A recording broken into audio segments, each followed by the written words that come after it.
Από το πουθενά βγήκε προπονησάρα σήμερα. Anstrengend.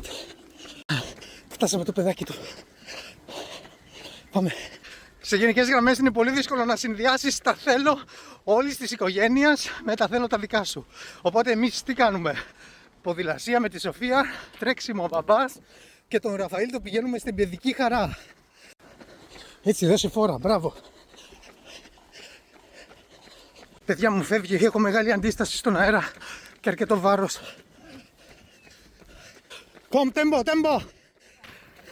Ω παιδιά, με πέρασε μάλλον για το τρελό. Πού να το πιάσω τώρα, φοβήθηκε, τρέχει πιο γρήγορα. Βέβαια. Παιδιά, κοιτάξτε ομορφιά που έχει φύση. Κοιτάξτε χρώματα που έχει ο ουρανός. Απίστευτο. Δεν μας έφτανε η κόντρα, έχουμε και ανηφόρα τώρα. Πάμε, πάμε! Δεν θέλω να τα παρατήσεις. Μπράβο Σοφία, τα κατάφερες.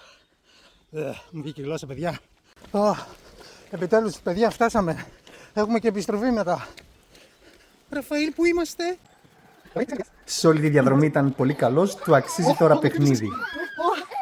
Και πριν έρθει η βροχή, επιστρέφουμε στο Εάν σπίτι σου άρεσε μας. το βιντεάκι μας, Φύγαμε, ακολούθα Σοφία. το κανάλι. Πάμε πριν μας πιάσει η βροχή.